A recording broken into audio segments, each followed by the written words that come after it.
They told you Solomon was the wisest of kings.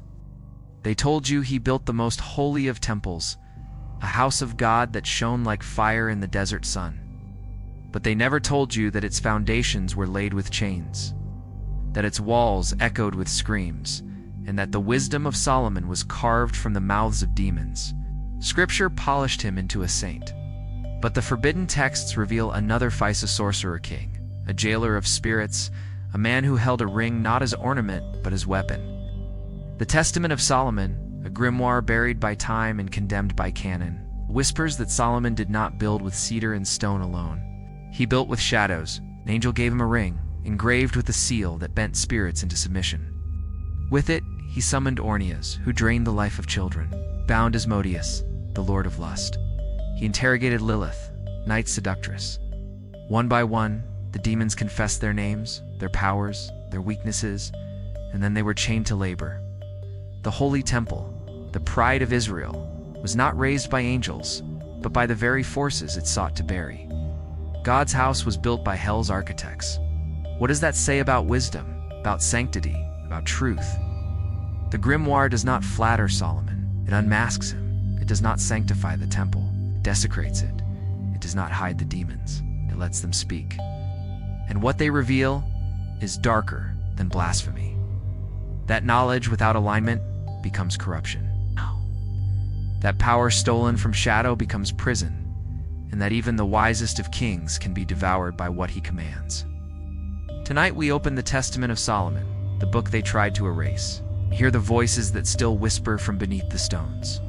The story of Solomon, as we are taught, is smooth, polished, radiant, the wise king. Son of David, beloved by God, builder of the temple that became the heart of Israel's faith. That narrative was carved carefully, like marble rubbed clean of cracks, but the older fragments, the forbidden texts left out of canon, show us something different, an architecture not of sanctity, but of shadows. The Testament of Solomon tears away the veneer, revealing a structure built not by holy hands, but by enslaved spirits, mapped not in wisdom but in fear. To understand the Testament is to understand what the ancients knew, but never dared to preach aloud. That every temple hides a prison, every crown is weighted with chains, and even the wisest king builds on foundations soaked with shadows. The architecture of evil begins with a gift or a curse. Archangel Michael, in some versions, hands Solomon a ring, inscribed with a sigil, a seal of command. It is called the Seal of Solomon, a star of power, a geometry that binds. With this ring, Solomon can summon, interrogate, and enslave spirits. It is not wisdom that raises the temple. It is compulsion. And here lies the paradox. The house of God, shining with gold and cedar, is born from a pact with darkness. The sacred structure is built on the labor of demons. Evil is not outside the holy, it is inside its very stones. Each demon in the Testament of Solomon is not just a name, but a function. Ornias, who drains the life force of young boys. Anaskelis, the vampiric woman of the night. Asmodeus, the fiery spirit of lust and jealousy. The seven sisters of the Pleiades, even Lilith herself, queen of the night. Each is bound by the ring, dragged into Solomon's presence, questioned, catalogued, and forced into service. They are commanded to cut stones, haul timber, and carve the sacred walls. The holy temple rises, but every stone is lifted by unwilling hands. Every chant of praise echoes with the silence of enslaved spirits. And in this paradox we see the true architecture of evil. Holiness erected on suppression, sanctity built on subjugation, wisdom bought by fear. But the Testament goes further. It does not only describe building labor, it maps affliction. Each demon confesses its role, the sicknesses it causes, the temptations it spreads, the zodiac sign it rules, the hour it strikes. The text reads like a cosmic manual of suffering, a catalog of the forces that plague humanity.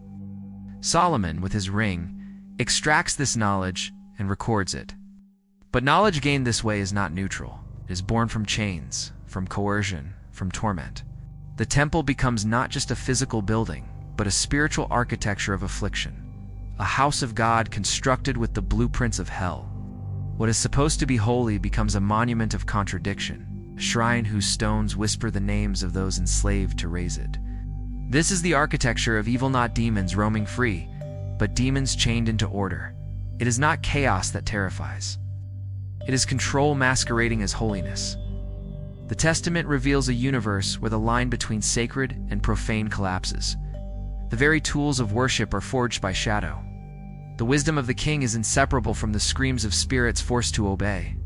Evil, in this architecture, is not the enemy of the temple, is its foundation. Why was this text buried? Because it unmasks the paradox at the heart of religion and power. If the holiest temple was built with enslaved demons, then what is holiness?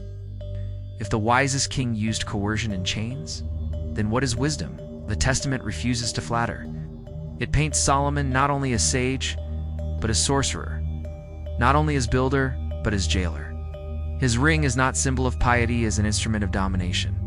And in this architecture we see the shadow truth, that power always hides its scaffolding, that order always buries its cost, that what glitters as divine often rises on backs of the condemned. Think of it in modern terms. Our skyscrapers, our corporations, our digital temples, they too are built on invisible labor, on energies drained from those we do not see. The Testament of Solomon is not an ancient curiosity, it is a mirror. It shows us the eternal architecture, the holy built on the unholy, the celebrated raised by the enslaved, the sacred masking the screams beneath.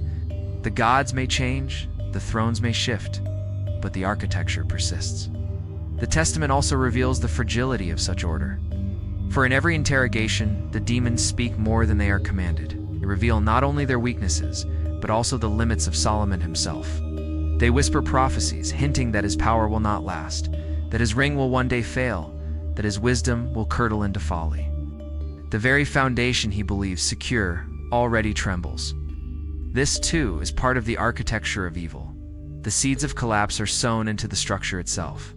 A temple built on chains cannot stand forever. A king who feeds on coercion will one day be consumed by it. So what is the lesson? That evil is not chaos outside the walls, but the walls themselves. That the most radiant temple may be a prison, so that the wisest king may be a slave to his own ring. The Testament of Solomon forces us to confront the architecture we prefer to ignore. Power justified as holiness, domination sanctified as wisdom, prisons disguised as sanctuaries. And if even Solomon, the archetype of wisdom, built this way, what of us? What architectures do we live inside?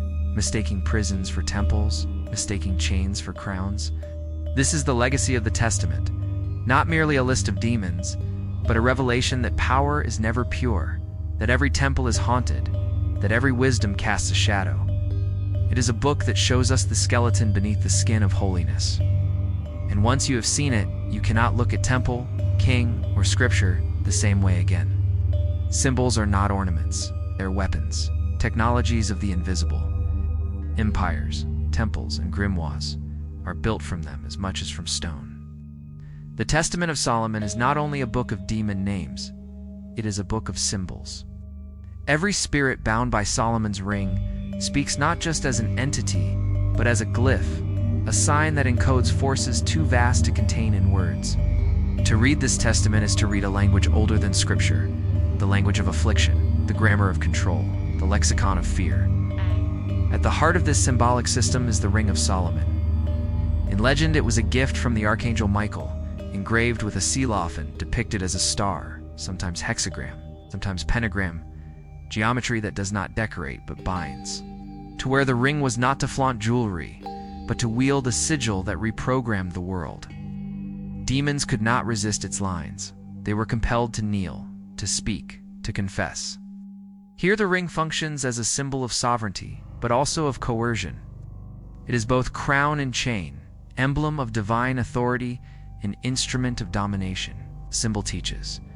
A circle is not only protection, it is imprisonment. The language of symbols always cuts two ways. Consider Ornias, the first demon captured. In the Testament, he appears as a vampiric presence who drains the life force of children, leaving them weak and withered.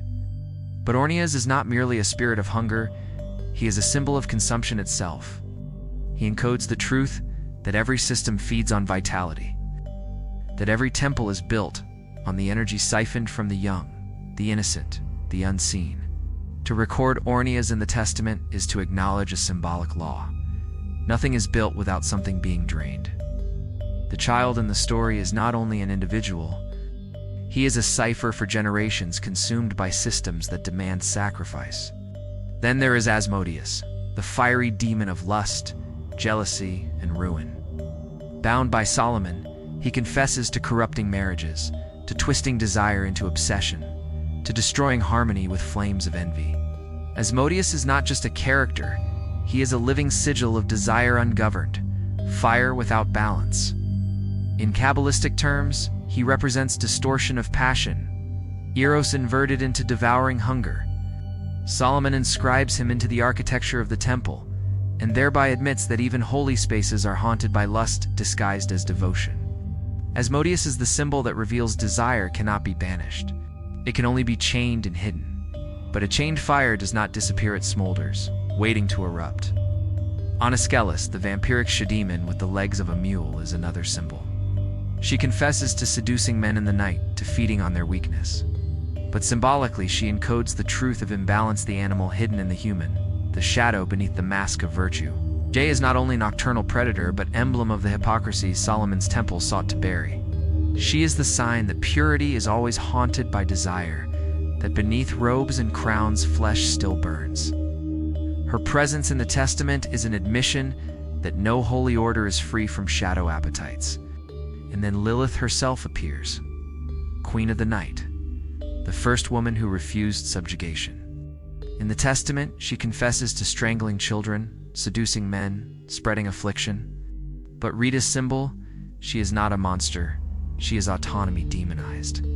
She encodes the terror of systems confronted with refusal. Lilith's presence is the sigil of independence, recast as curse, freedom rewritten as monstrosity. To bind her in the temple is to inscribe into stone the fear of women who will not bow, the fear of freedom that refuses to fit the script. She is a living symbol of inversion, the archetype of liberation presented as evil so obedience can be sanctified. Even the zodiac spirits in the Testament are symbols, mapping affliction onto the stars. Each demon claims a sign, a house, an hour. Together they form a cosmic bureaucracy, a zodiacal machine where human suffering is systematized. This is not random folklore. It is a symbolic manual teaching that pain, temptation, and disease are not accidents, but woven into the fabric of cosmos. The stars themselves become sigils of affliction, inscriptions written in light across the night sky. To bind them is to admit that even heavens are not innocent. Destiny itself is haunted. What emerges from these stories is a language of symbols, in which every demon is a letter, every affliction a word, every confession a sentence in a scripture older than the Bible. Solomon's ring functions like a pen, forcing these symbols onto the page, binding them into grammar. But the irony is sharp. The more he collects, the more he becomes trapped in the system he builds. To master symbols is to be mastered by them. To inscribe is to be inscribed. The architect is written into his architecture. This symbolic language does not remain in antiquity, it bleeds into our own world. The Ring of Solomon survives in every corporate logo, every national emblem, every flag raised in ritual ceremony. Ornias whispers in systems that drain youth for profit, labor for monuments, energy for endless consumption. Asmodeus flickers in advertising, in algorithms that twist desire into obsession. Anaskelis lurks in hypocrisies of leaders preaching virtue, while indulging shadow. Lilith still haunts every woman who refuses to conform and is branded monstrous for her autonomy. The zodiac spirits reappear in horoscopes, in the commodified astrology that maps fate as entertainment while forgetting its roots as warnings of affliction. The Testament's language of symbols is alive because symbols never die. They mutate, they disguise themselves, they slip from temple walls into billboards, from parchment into pixels. But their grammar remains. Control hidden in ornament, affliction disguised as myth, liberation demonized as monstrosity. To read the Testament is to learn this grammar. To recognize that what was once inscribed in demon confessions is now inscribed in our own systems of power. This is why the Testament was dangerous. Not because it revealed names of demons, but because it revealed the truth that holiness is inseparable from symbols forged in shadow. The temple was not pure, it was inscribed with the glyphs of lust, hunger, consumption, refusal. To acknowledge this was to admit that power is never clean, that sanctity is always written with the ink of subjugation. Symbols betray the lie. They whisper the truth even when buried, and so the testament speaks still. The ring gleams in corporate seals. Orneus feeds in burnout and exhaustion. Asmodeus whispers in endless desire. Lilith burns in the eyes of every refusal. The zodiac marks every destiny. The architecture of evil is built not only of stones, but of symbols, and to awaken is to learn their language. For once you understand it, the temple no longer looks holy, it looks haunted. And the wisdom of Solomon no longer shines, it trembles with the shadow of the demons that gave it form. Long before gold glimmered in treasuries or silver clinked in purses, blood was the currency by which power was purchased. It was the price demanded at every altar, the signature on every covenant, the ink in which the first contracts of kings and gods were written. And in the Testament of Solomon, blood is not spilled on temple floors as sacrifice, it is hidden within the stones. It's drawn out of the very spirits who were chained to build them. The temple that Scripture praises as holy was constructed through an invisible economy of suffering, an economy that proves once again that blood, in every form, is the oldest coin. The story begins with Orneus, the vampiric spirit who fed upon the life of children. His capture is told like a victory, but beneath the narrative lies a chilling transaction. The child's strength had already been stolen. His lifeblood was drained in service of an entity he could not see, his innocence bartered for a demon's hunger. When Solomon intervened, binding Orneus with the seal, the suffering did not cease, shifted. Orneus no longer fed freely, but now his energy was redirected, conscripted into the building of the temple. The blood of children became the blood of spirits, but the current never stopped flowing. The architecture rose only because something was always being drained. This pattern repeats with each demon. Asmodeus confesses to igniting lust so intense that marriages collapse and lives unravel. Every broken vow, every heart consumed by jealousy, is a form of blood payment. Desire becomes sacrifice, passion becomes fuel.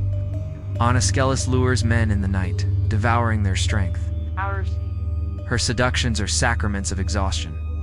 Lilith speaks of strangling infants and haunting women in childbirth. Every death, every cry in the dark is another coin in the old economy. These are not accidents of myth, they are reminders that suffering is the raw material of power. Solomon chains these forces and bends them into labor, but their essence remains the same. They feed on blood, they demand cost, they remind us that nothing of worth is ever free. Even the temple itself bears this truth. Scripture praises its gold, its cedar, its grandeur. But the Testament whispers that its foundations are soaked with the essence of enslaved spirits. Every stone carved by bound demons is a receipt. The temple is not only a monument to God, but a ledger of sacrifices, a physical embodiment of the law that power demands blood. To walk its halls is to walk upon a graveyard of screams. The incense rising in praise disguises the stench of suffering beneath.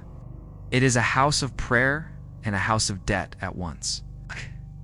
This logic of blood as currency is not confined to the Testament. It is universal. Ancient empires demanded sacrifices of animals and humans to sanctify their walls. The Aztecs offered hearts on altars. The Mesopotamians poured blood into foundation stones. The Hebrews themselves sprinkled lamb's blood to ward off death.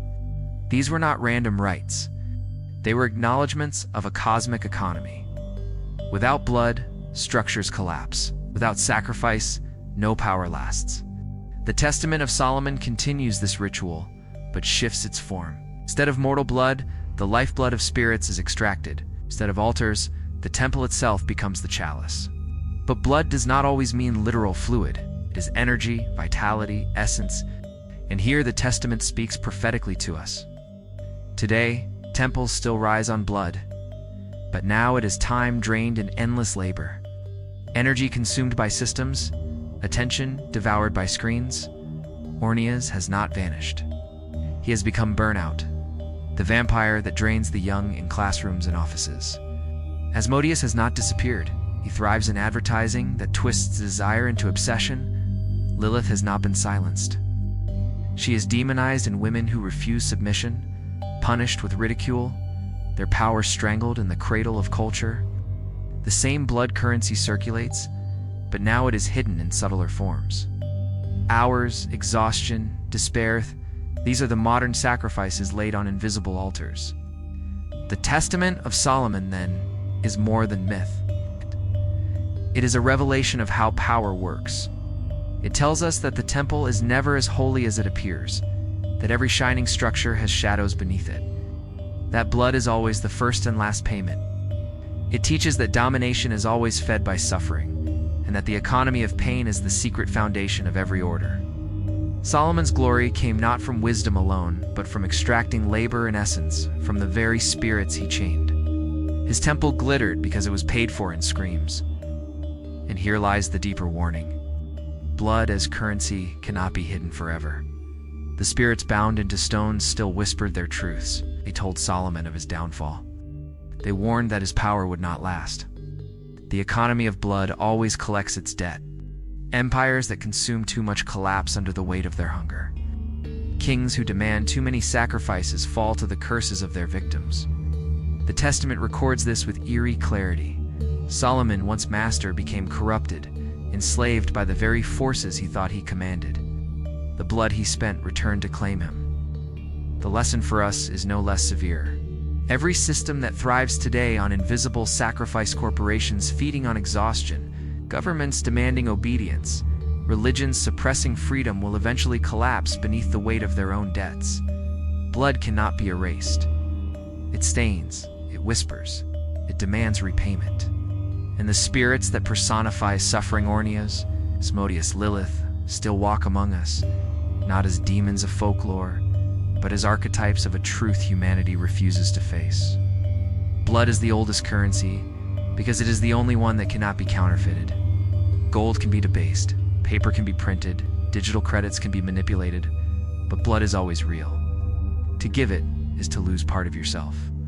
To demand it is to acknowledge the cost of power. The Testament of Solomon unmasks this brutal economy, showing us that even the holiest structures are paid for in red, and that the currency of suffering sustains every order that pretends to be divine. When you gaze upon a temple, a palace, a skyscraper, remember this: its stones may shine, but beneath them lie sacrifices. When you hear promises of wisdom and glory, remember that every crown rests on bleeding foundations. And when you feel your own life drained in service to systems that do not care for you, remember that you are not alone. You are paying with the oldest coin in the oldest economy, one that has not changed since Solomon's time. The question is whether you will continue to bleed for altars that despise you, or whether you will awaken and reclaim the price for yourself. Every empire is built on contracts, whether written in ink, carved into stone, or sealed in blood. The Testament of Solomon exposes this truth in a way that Scripture sought to bury. Behind the shining temple stood a web of bargains, oaths, and coerced agreements. Solomon was not merely wise. He was a lawyer of shadows, a king who turned interrogation into covenant, a ruler whose wisdom functioned as bureaucracy. The demons he captured were not only chained, they were bound into contracts, compelled to confess their secrets, and forced to serve as unwilling contractors of the divine project. In these exchanges, we glimpse the deeper reality that power is never simply taken. It is negotiated, and every negotiation carries a hidden cost. The seal of Solomon was the pen. With it, he forced demons to sign themselves away. Each spirit was summoned, commanded to give its name, its sphere of influence, the disease or temptation it spread, the hour it ruled, the star under which it acted. This ritual of questioning was more than curiosity. It was contract formation. To name a spirit was to bind it, to define it within the architecture of Solomon's authority. And then came the terms. The demon must swear obedience, must promise to labor, must yield to the temple's construction. The interrogation scenes in the Testament read like courtroom transcripts, binding clauses spoken aloud. Tell me your name. Tell me your function. Tell me how you may be subdued. Swear to labor in the service of the ring. Each response is a signature. Each oath is a seal. The temple rose on these contracts as much as on timber and stone. But these contracts were never equal. The demons spoke under compulsion, their words dragged from them by geometry and threat. This is the first lesson. Contracts of power are rarely free. They are written under duress, dressed as agreements, but forged in imbalance. Solomon calls it wisdom. Testament calls it domination. Yet the spirits still whispered conditions. Asmodeus warned him of his downfall. Orneas hinted at rebellion. Lilith laughed at his efforts, declaring that freedom can never be wholly bound. Even within the contracts, clauses of resistance remained. Like all bureaucracy, these pacts were haunted by loopholes. The Testament's vision of contracts extends beyond individuals. It is cosmic administration. Each demon tied to a zodiac sign, to a planetary sphere, to a disease, becomes an entry in a grand ledger. Solomon does not simply enslave them. He organizes them into a system. This is the bureaucratic genius of the Testament. It transforms chaos into catalog, affliction into filing cabinet. The temple becomes more than a building. It becomes a contract library, a cosmic registry where every spirit is accounted for, every affliction named, every weakness mapped. It is divine bureaucracy, masquerading as wisdom, and like all bureaucracy, its cruelty lies in its impersonality. The demons are no longer feared individuals, but standardized entries in Solomon's archive, bound not only by chains but by paperwork of the soul. This logic of contracts reveals the true face of empire. Modernity has not escaped it. It has perfected it. Today, the contracts are called employment agreements, debt obligations, non-disclosure clauses. They bind labor to corporations, citizens to governments, souls to institutions. They promise stability, protection, survival. But beneath their surface lies the same imbalance. You sign because you must, not because you can refuse. Your signature, like the demon's confessions, is extracted under duress. Survival, necessity, hunger. The temple is still rising, not of cedar and stone, but of glass and steel. Its foundations are still contracts written in blood. Solomon's contracts also reveal a paradox.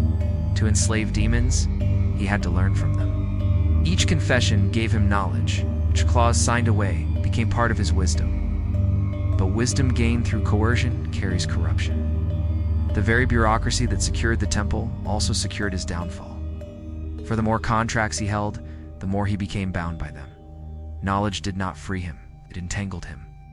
This is the hidden truth of all contracts of domination. The master binds himself as much as the slave. To compel another is to be chained to their resistance. To extract secrets is to be haunted by them. The ledger is double-edged. The Testament encodes this truth in prophecy. The demons whisper of Emmanuel, one who will come and break the contracts, rendering Solomon's ring powerless.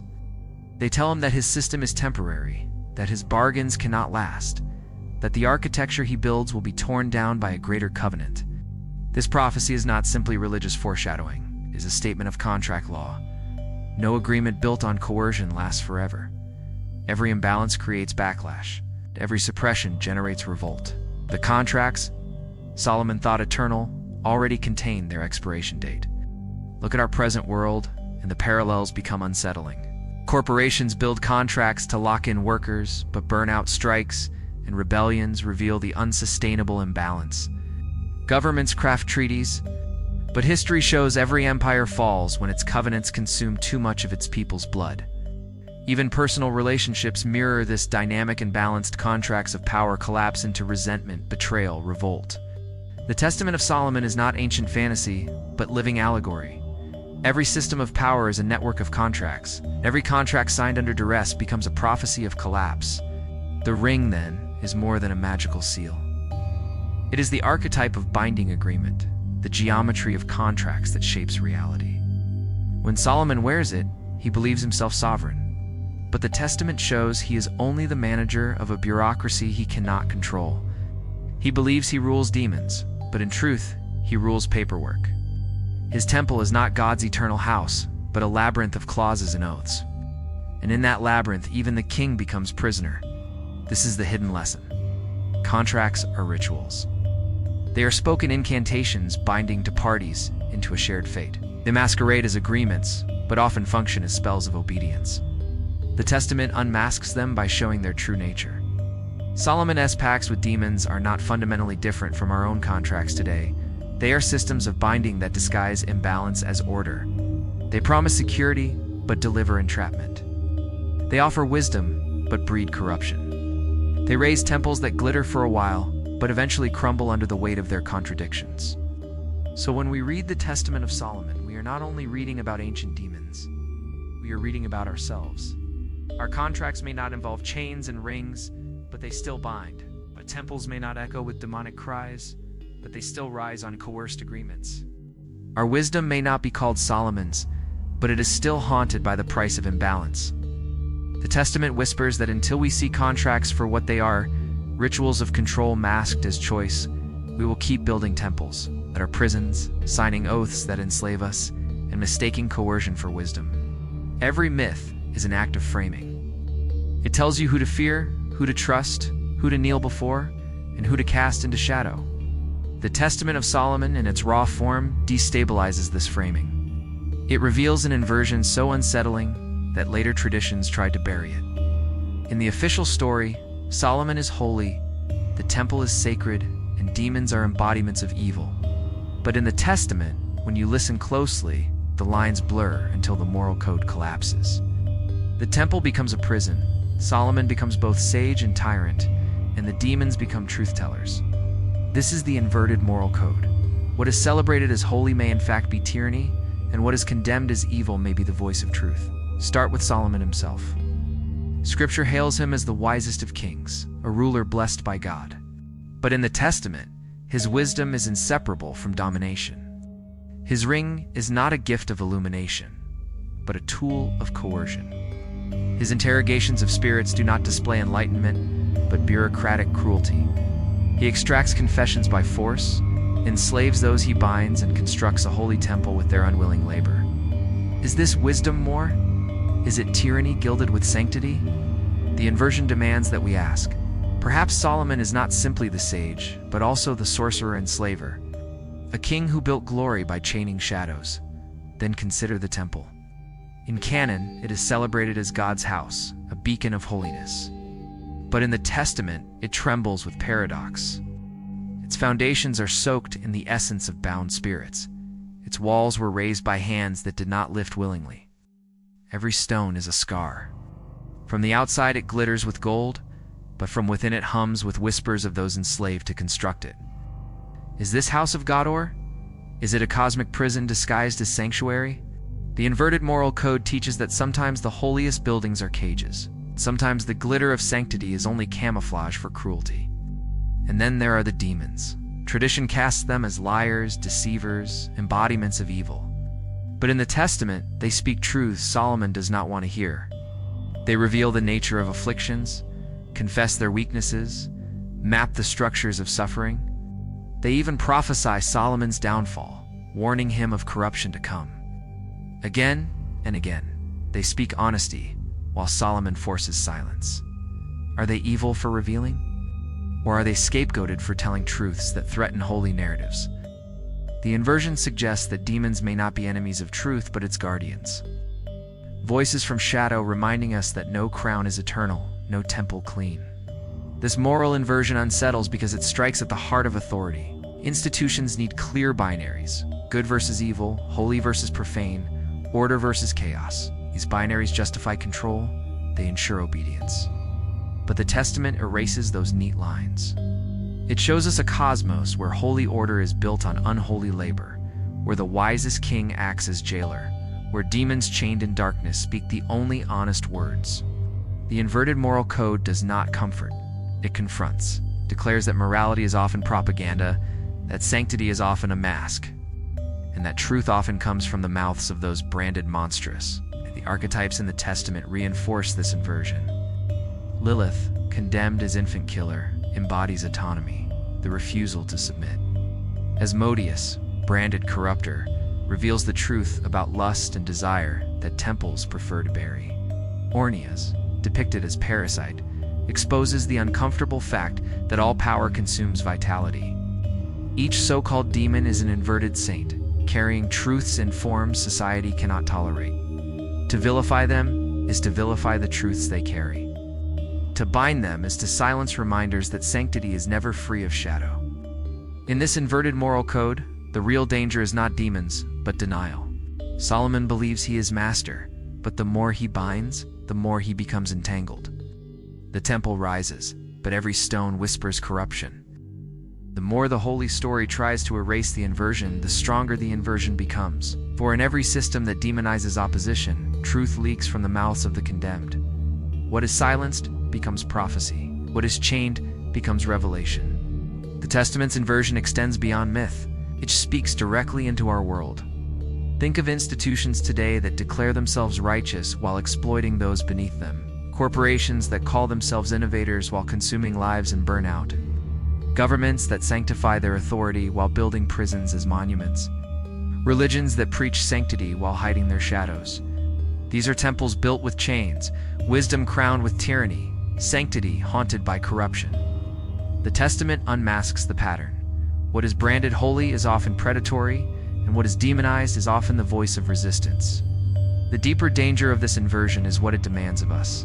Asks us to look at our own categories: good, evil, holy, cursed, and question who created them. It dares us to ask, who benefits from this labeling? Who gains when autonomy is called sin? Who profits when desire is called demonic? Who thrives when obedience is sanctified as holy? The inverted moral code whispers that morality is often written by thrones, and thrones are always afraid of shadows. And so the Testament of Solomon becomes not just a myth but a mirror. It reflects the lies we inherit, the binaries we obey, the cages we mistake for temples. It shows us that even the wisest king can become tyrant, even the holiest temple can become prison, and even the most feared demons can carry truth. The real adversary is not the spirits and chains, it is the blindness of those who call chains divine. The wisdom of the Testament lies not in its lists of spirits, but in its inversion of categories. It reminds us that evil is often only resistance, that holiness is often only domination, and that truth often wears the mask of the monstrous. To understand this is to step outside the script, to refuse the propaganda of binaries, to hear whispers from beneath the stones of the temple. Once you see the inversion, you cannot unsee it. You realize that every temple must be questioned, every crown inspected, every chain examined for what it really is. This is the inverted moral code. Demons as truth-tellers, kings as tyrants, temples as prisons. It is a code that institutions fear because it erodes their power. It is a code that haunts us because it demands courage to accept. And it is a code that, once revealed, refuses to be silenced. Rituals are not confined to smoke-filled sanctuaries or bloodied altars. They live in repetition, and scripts performed so often that they vanish into the background of life. The Testament of Solomon, when read closely, is not only a catalog of demons or a manual of affliction, it is a liturgy of domination. Every scene of interrogation, every oath extracted, every stone placed by enslaved spirits is a ritual act. The temple itself is less an architectural marvel than a grand ceremony, a ritual frozen in stone. And once you recognize this, you begin to see the same ritual patterns replayed everywhere in governments, corporations, in classrooms, in the very systems we inhabit today. Solomon's use of the ring was ritual. Each summoning followed a structure. Summon, demand a name. Force confession, bind into labor. It was repeated over and over until dozens of spirits were cataloged, subdued, and repurposed. That repetition was not accidentally, was incantatory. The ring functioned as altar, the interrogation as prayer, the forced oath as sacrifice. The temple did not simply emerge from this process. The temple was the process. It was ritualized domination disguised as construction. To outsiders, it looked like holy labor. To the enslaved, it was liturgy of chains. The demons' confessions themselves became ritual chants. Each spirit spoke, "I am the one who afflicts. I rule this sign. I strike in this hour." Solomon compelled them to repeat their identities until they became incantations inscribed in stone. In these repetitions, the architecture of the temple gained its spiritual charge. The walls did not only stand, They pulsed with the echoes of ritual naming. Solomon turned language itself into sacrament, a dark prayer that bound spirits into obedience. The temple, therefore, was not merely a house of God. It was an ongoing ritual, a perpetual ceremony of silencing the shadow. And yet rituals are double-edged.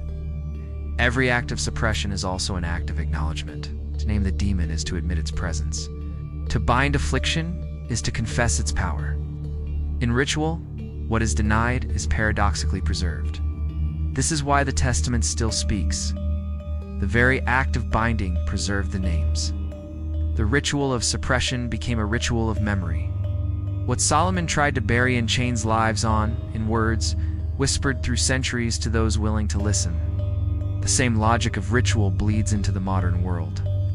Think of the anthem sung before events. It is not mere music, it is ritual repetition, binding individuals into collective obedience. Think of the contract signed before employment. It is not mere paperwork, it is ritual vow, a binding of hours and energy into systems of control. Think of the corporate logo stamped on every surface. It is not mere branding, it is sigil magic, a ritual symbol repeated until it colonizes thought. These are not accidents. They are modern iterations of the same ritual architecture revealed in the Testament. Rituals of obedience, rituals of suppression, rituals of control performed so seamlessly that most never question them. The temple was built by enslaved spirits. Our world is built by enslaved hours. Both are rituals of extraction. The temple turned demonic labor into holy architecture. Like corporations turn human labor into profit disguised as innovation. The temple silenced the voices of demons. Modern rituals silence the voices of dissent. The temple glittered as a house of God.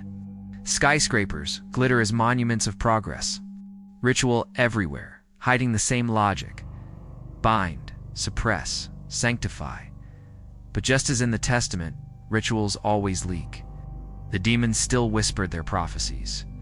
They warned Solomon that his ring would not protect him forever, that his contracts would unravel, that his temple would crumble. Ritual domination contains the seeds of collapse. The more the ritual is repeated, the more obvious its emptiness becomes. Today, two rituals begin to fray. The anthem no longer inspires but feels hollow. The corporate slogan no longer motivates but rings false. The contract no longer guarantees security but exposes dependence. Rituals reveal themselves as cages when the spell wears thin. This is the adversary's lesson. Ritual cannot erase truth. It can only delay it. The Testament shows us that every ritual of suppression eventually becomes a ritual of revelation. The more Solomon forced demons to speak, the more they prophesied his downfall. The more he built with their labor, the more his temple hummed with their voices. Ritual becomes haunted by the very forces it tries to bury. This is why the temple, in all its grandeur, was destined to tremble. It was a ritual pretending to be eternal, but every ritual is temporary. Awareness of ritual is itself awakening. Once you see the repetition, you stop being its unconscious performer. Once you recognize the anthem as spell, the logo as sigil, the contract as liturgy, you step outside the script. The Testament teaches us this through inversion. Demons, though bound, still spoke truths. Their whispers survive because ritual always preserves what it tries to erase. In our time, dissenters, rebels, and outcasts play the same role. Their voices, demonized as dangerous, become the preserved truths that rituals of control cannot silence. The Testament of Solomon, then, is not a dead text. It is a mirror. It shows us that rituals are everywhere, shaping how we live, think, and worship. The temple was one ritual among many, grand in scale, but ordinary in logic. Every time we repeat without thinking, every time we obey without questioning, every time we sanctify what suppresses us, we are in Solomon's temple again, lifting stones for altars we did not choose. The demons whisper still, asking whether we realize that we are both prisoner and builder, both bound and binding. And perhaps that is the most haunting ritual of all, the ritual of forgetting. To forget that rituals shape us is to remain chained. To remember is to begin to undo the spell. Solomon forgot, believed himself master of rituals, but he was merely their priest. The temple glittered, but it was already a ruin. The rituals preserved the names, the whispers, the warnings. And in the end, those whispers proved truer than any prayer sung within its walls. Rituals are everywhere. They built Solomon's temple. They build our world. The only question is whether you see them, whether you continue to perform them unconsciously, or whether you dare to step outside the liturgy and hear the whispers beneath the stones. Awakening is rarely gentle. It arrives not as light through stained glass, but as cracks in the stone. Whispers that will not quiet realizations that sting like poison. The Testament of Solomon is not just a forgotten grimoire. It is a mirror of awakening. Its message is not about demons in the past, but about systems in the present. Solomon's story reveals a pattern we are all caught in. The ritual does not simply surround you, it consumes you. And when you see it, when the spell fractures, you realize the most terrible truth of all. You were the ritual all along. Solomon believed himself master of spirits. With his ring, he interrogated, commanded, enslaved. He forced demons into contracts and set them to work on the temple. From the outside, he looked untouchable, sage, king, chosen of God. But the Testament records a different truth. The more demons he bound, the more he became entangled in their logic. Their whispers began to echo in his mind. Their prophecies seeped into his heart. Their presence filled the temple he thought was God's. In chaining them, he chained himself. The master of rituals became their priest. His downfall was inevitable. This is the hidden lesson. Systems of control always ensnare those who wield them. The rituals Solomon performed did not vanish when the temple was complete. They continued, cycling back upon him. He thought he was building a house for God, but he was really building a machine that consumed his own soul. His ring was not sovereignty, it was a tether. His wisdom was not freedom, it was entrapment. Awakening to this truth broke him. The Testament shows a king who saw too late that the temple glittered not as sanctuary but as prison, not for demons alone but for himself. The same is true in our world. We are taught to see ourselves as masters of systems, masters of technology, masters of nations, masters of markets. But in truth, the rituals bind us. The endless labor, the contracts we sign, the hours we bleed into corporations, these are chains we mistake for crowns. The logos we revere, the anthems we sing, the pledges we repeat, these are spells we perform unconsciously. We think we are free because we choose between brands, between rulers, between rituals. But the Testament whispers, you are not choosing, you are enacting. You are the ritual itself, repeated endlessly to sustain systems that feed on your life. This is where awakening begins, not with comfort, but with poison. The poison of Simel burned away illusions in Eden. The poison in Solomon's Testament burns away the illusion of control. Awakening tastes bitter because it shows you complicity. You built the temple with your own hands. You repeated the chants with your own voice. You carried the stones of obedience, believing they were holy. And now you see, the temple is your prison. And the rituals you've performed bound you as surely as the demons chained by Solomon's ring. But awakening does not end in despair, it begins there. Once you know you are the ritual, you can stop performing unconsciously. You can choose which altars to serve, which contracts to sign, which chants to repeat. You can recognize that every system built on suppression carries collapse within it, that every temple is temporary, that every crown is cracked.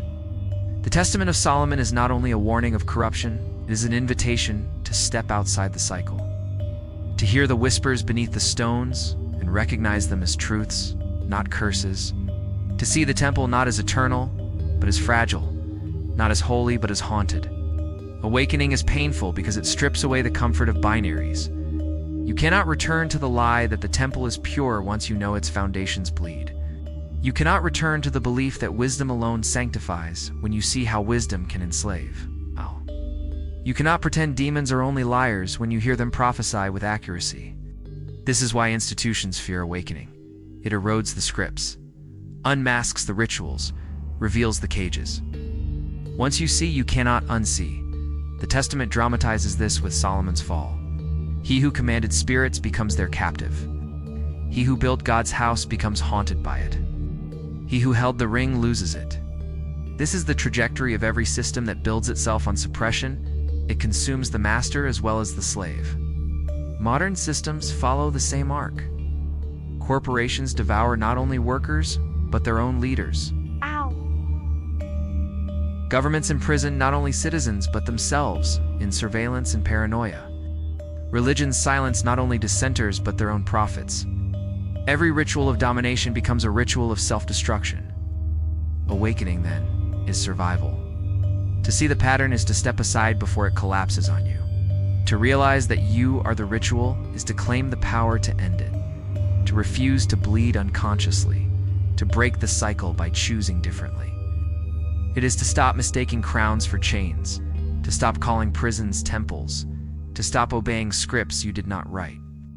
It is to take back the ring not as tool of domination, but as a reminder that symbols bind only if you let them. The Testament of Solomon is a dark scripture, but also a liberating one. It shows the architecture of evil not to terrify, but to reveal.